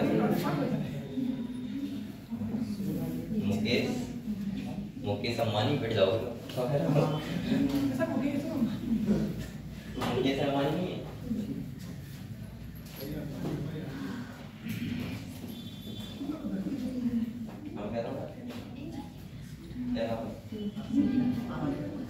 क्या आहार नाम बढ़िया आहार, बच्चे इतनी हल्के से नाम देते हैं आहार। अरे कुछ नाम ऐसे होते तो जैसे अपनी नाम से अच्छे देना पड़ेगा आहार। चीता अलग होता है, डाल बच्चे क्या कहते हैं, तुम्हें कहते हैं आहार। मैं तो नाम ही नहीं जानता। आहार अली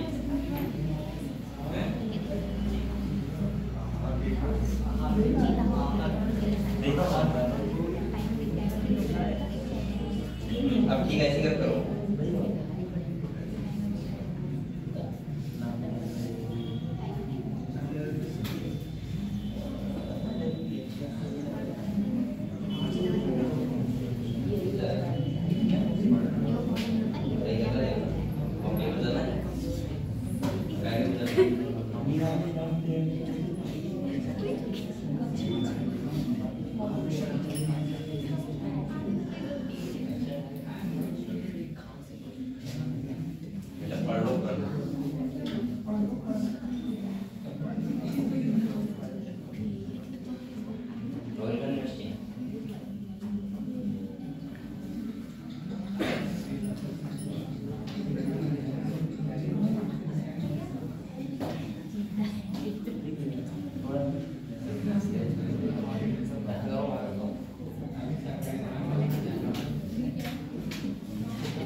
देख लिया बेटा तुमने? ठीक है। और अब आपके पास अभी कितने मंथ बचे? 3 मान के लो बस नीट के लिए। 4 मैंने 16 दिन बचे, बढ़ जाएगा। 3 मंथ बचे और आपको इतनी मेहनत करना स्टार्ट कर दो बेटा कि आप लोग सोच नहीं सकते आपके पास आधा घंटा ना हो कुछ भी करने के लिए।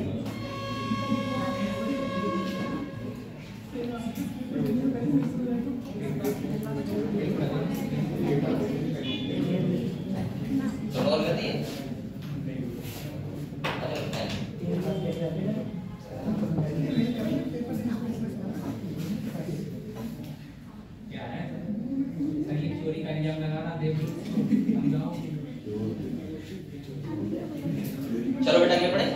तो होमोलॉजी का मतलब मैंने क्या बताया बताओ?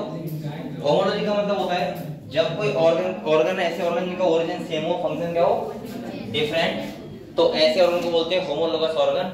और इवोल्यूशन कौन सा होता है? डाइवर्जेंट। समझ गए? और इसकी स्टडी बोलते हैं होमोलॉजी। ये हमें साफ साफ प्रूव कराता है कि इवोल्यूशन यहाँ पे हुआ है। अगर बेटा इवोल्यूशन ना हुआ होता तो आप लोग बताओ क्या सब सेम होते? इनकी बोन सेम होती है नहीं, क्योंकि जब सेम स्पीशीज तो बोन का सेम होंगे, लेकिन हमारा कहने एंसेस्टर क्या होंगे? सेम। पूर्वज क्या होंगे? सेम। दूसरा इसी से लेके आता है एनालॉजी। क्या आता है बेटा? वो भी समझ लो। यहाँ पे देखो एक नाम आता है यहाँ पे एनालॉजी। क्या आता है?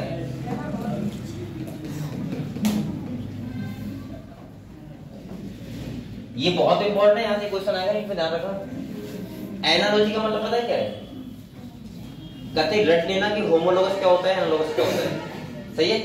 एनालॉगस का मतलब होता है जिनका ओरिजिन हो डिफरेंट लेकिन फंक्शन क्या हो? सेम। ऐसे ऑर्गन को मतलब उसका उल्टा होमोलोगस का, हाँ अपोजिट। सही है? तो यहाँ पे देखो क्या होगा इसका बेटा? ओरिजिन क्या होगा? इसका ओरिजिन होगा डिफरेंट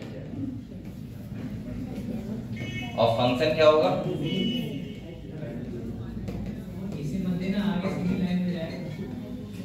सेम।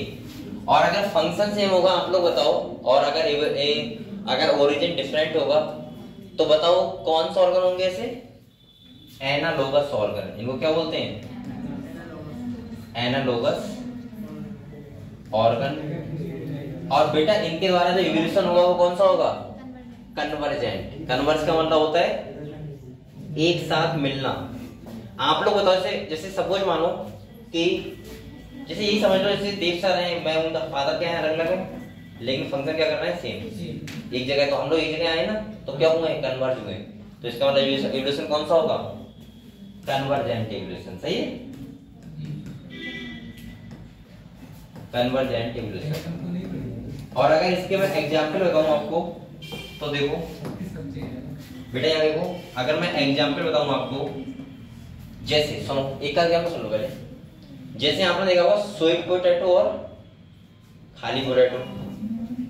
भाई आपको पता है पोटैटो, बताओ क्या है? आलू तो है, मुझे पता है आलू है। स्वीट पोटैटो है स्टेम। क्या है? स्टेम। यानी कि इसका मॉडिफिकेशन किससे होता है? स्टेम से। और जो स्वीट पोटैटो है उसका किससे होता है? रूट से। दोनों का ओरिजिन अलग अलग हुआ है, यानी कि वो रूट है, ये क्या है? स्टेम। लेकिन इनका फंक्शन क्या है?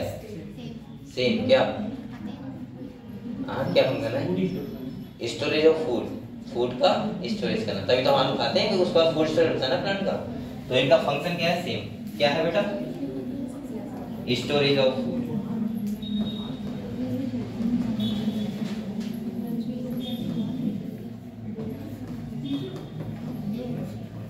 और स्टोरेज ऑफ फूड, इनका फंक्शन क्या है? सेम, दोनों का। समझ गए? ऐसे ही बहुत सारे एग्जांपल ऐसे मैं आपको बताऊंगा। और सुनो, जैसे मान लो इंसेक्ट का पंख हो गया, इंसेक्ट का भाई चमगादड़ का पंख मान लो। दोनों का ओरिजिन क्या अलग है, लेकिन दोनों का फंक्शन क्या है? सेम, क्योंकि दोनों काम क्या होता है? उड़ने का। सही है। ऐसे ही जैसे बेल के पंख मान लो, फिन मान लो, और जो मछलियां उनके फिन मान लो, दोनों का ओरिजिन क्या है? अलग अलग, फंक्शन क्या है? सेम। क्या करना? स्विमिंग करना। ऐसे ही कांटे और नहीं, वो तो उसका है, होमोलोगस का है।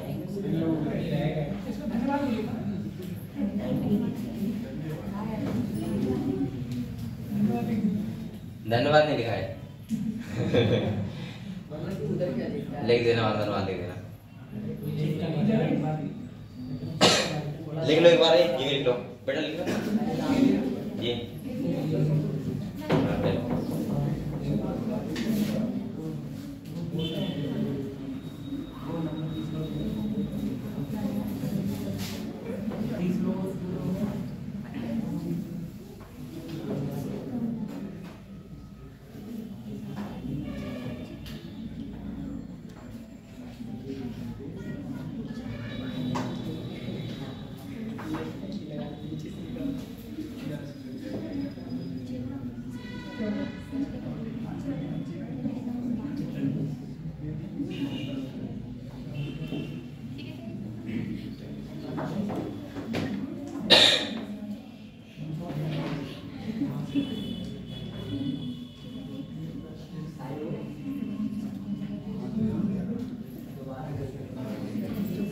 कितने बच्चे हैं यहाँ पे?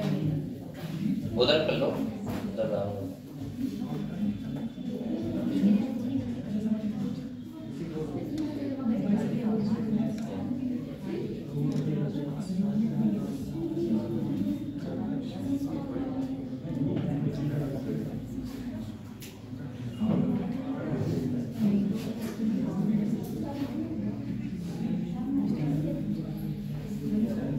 हो गए सब किसान हो गए? 34 ही थे आज क्या?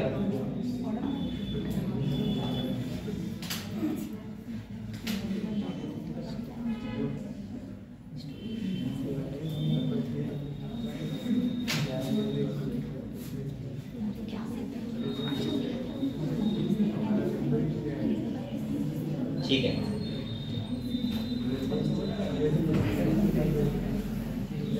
टाइम वो अपने आप से डिसाइड कर लेंगे, क्योंकि बता देंगे ना कितना टाइम बचे जाना है ना। और ये खाली लिखवा रहे हैं, वैसे टाइम तो कोई दिक्कत नहीं थी बड़ी कि टाइम इधर उधर होना 30-40 मिनट, लेकिन वही बात है कि ये इसलिए लिखवाते हैं हर चीज की ये अब ये प्रूफ होगा उनके पास कि बच्चों ने कहा है, ये अपने आप से नहीं कहा है या हम टीचर से नहीं कहा कि टाइम इधर करो, ये बच्चों का कहना है। बस इतना यहाँ पर हुआ है। आप लोगों को बेटा पता नहीं है, आप लोगों को पता नहीं है कि जब तुम ऐसे लोगों के पास जाओगे ना, सीडीओ के पास या इनके पास, तो ये तो बहुत छोटी बात रहेगी कि मतलब एक न जाने वाला आदमी जा रहा है, यहीं का कोई आदमी अगर जा रहा है वहां पे, तो बेटा वो उतनी बात करते हैं। यहाँ का तुम लोग बात नहीं कर रहा हूँ, हम लोग बात कर रहे हैं कि एक मतलब जायज नजर नहीं, जायज पढ़ा रहा है, सब कुछ यूट्यूब पे पढ़ रहा है सब कुछ, तब भी ये वाली कमी कैसे है? समझ रहे हो? ये हाँ, ये अगर इतनी सीवी वो लोग सुन नहीं सकते हैं कुछ भी बात, तभी तो हमें हर कुछ लिखे में लेना पड़ता है, क्योंकि ये सब एक ऐसा सुना जाता है, ये सब कुछ ऊपर लिखना पड़ता है। नहीं टीचर नहीं, ये बात नहीं है, लेकिन फिर भी हाँ ये जरूरी है कि बच्चों ही कह रहे हैं, समझ रहे हो? चलो तो बेटा ये समझ गए आप लोग कन्वर्जेंट। अब तो डाइवर्जेंट क्या होता है बताओ? डाइवर्जेंट क्या था? ओरिजिन सेम फंक्शन अलग। ऐसे ऑर्गन क्या बोलते हैं? होमोलोगस। और इवोल्यूशन क्या बोलते हैं? डाइवर्जेंट। कन्वर्जेंट इवोल्यूशन क्या होता है? जहां ओरिजिन अलग अलग और फंक्शन सेम। और ऐसे इवोल्यूशन हम लोग क्या बोलते हैं? Convergent evolution. ऑर्गन को क्या बोलते हैं? एनालोगस। और स्टडी क्या बोलते हैं? एनालॉजी। समझ गए? तो ये कहानी समझे आप लोग? होमोलॉजी एनालॉजी क्या है? अभी एक बार डायग्राम दिखा देता हूं आपको, रुक जाओ। यहां देखो बच्चों, जैसे यहां पे देखो ये क्या है? ये कौन है? ये कौन है? आदमी है? हाँ इंसान है। ये क्या है? चीता है। ये व्हेल है, वो क्या है? बैट है। समझ गए? अब बेटा यहाँ देखो, तुम लोग बातें करने लगे, यहाँ देख लो। ये बताओ इसका ये 4 लिम्ब है, क्या है 4 लिम्ब है? ये बताओ मुझे इन 4 लिम्ब में सबकी जो बोन्स होंगी, humerus, radius, ulna, carpals, metacarpals और फेलेंजेस, सबकी क्या होंगी? सेम। सबका नंबर सेम होगा। इसका मतलब ये पता लगता है कि इनका ओरिजिन क्या है? सेम है, लेकिन फंक्शन क्या है?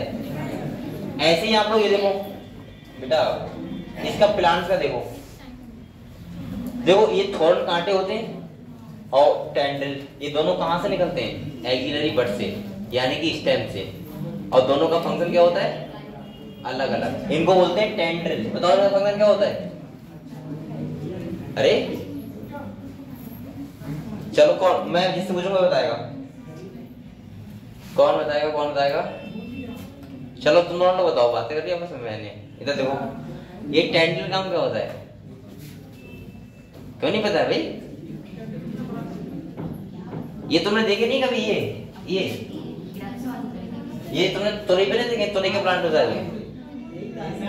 हाँ अंगूर पे देखो, बताओ इसका काम क्या होता है? अरे यही नहीं पता तुम्हें? अब ये मत कहना सब्जी बनाई जाती इनकी। चलो इसके बाद कौन बताएगा? तुम बताओ। अच्छा तुमने आज तक क्वेश्चन नहीं बताया, ये तो बता दो छोटा सा। ये तुमने तोरी देखी है? देखी है? खाई है? तो इसका मतलब ये है उसका प्लांट देखा है? तो बताओ उस प्लांट में इसका काम क्या होता है? टेंड्रिल का है? अपने आप बढ़ जाता है। कितना बढ़ जाता है? इतना। हाँ तुम बताओ। अच्छा तुमने बहुत अच्छा वो शायरी सुनाया था उस टाइम, अब यहाँ बता दो।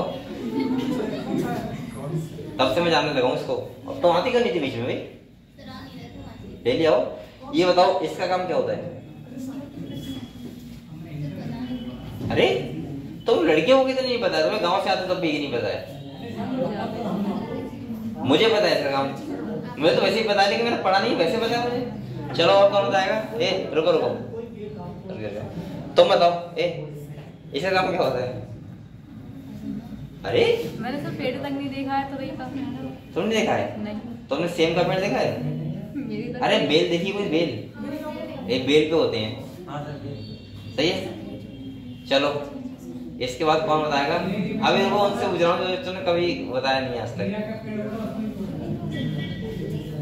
चलो तुम बताओ। तुम अरे ऐसे क्या कर रही हो? ये यार कितनी कठिन बात पूछ रहा हूँ। देखो मैं ये पूछ रहा हूँ और मैं यही बता रहा हूँ। तो यहाँ पे वो होते हैं सेम वगैरह होते हैं होते हैं और क्या बताऊँ बताओ।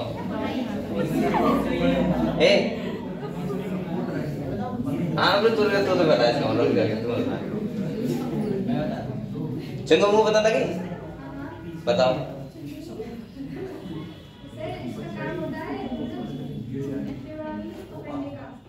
पकड़ने का मतलब गधों ये बेल को चढ़ाने काम करते हैं, सपोर्ट करते हैं।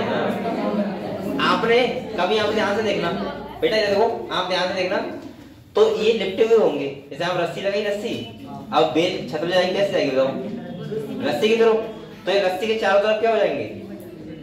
लिपट जाएंगे ऐसे और वो ऊपर उसको चढ़ाने का काम करेंगे। अच्छा इनका काम क्या होता है? थॉर्न का प्रोटेक्शन, कांटे होते हैं बचाते हैं जंगली जानवरों से। तो दोनों का काम अलग है लेकिन वो क्या है? सेम। ऐसी बेटा यहाँ देखो एनालॉजी में, चलो एनालॉजी यहाँ लिखा हुआ है, डायग्राम नहीं है लेकिन हम कल इसके बाद अगली बात करेंगे और कल भी इंपॉर्टेंट फायदा है। ठीक है, चलो कल पढ़ते हैं। और आप लोग बेटा डेली कोचिंग हो और मेहनत करो अच्छे से, ठीक है।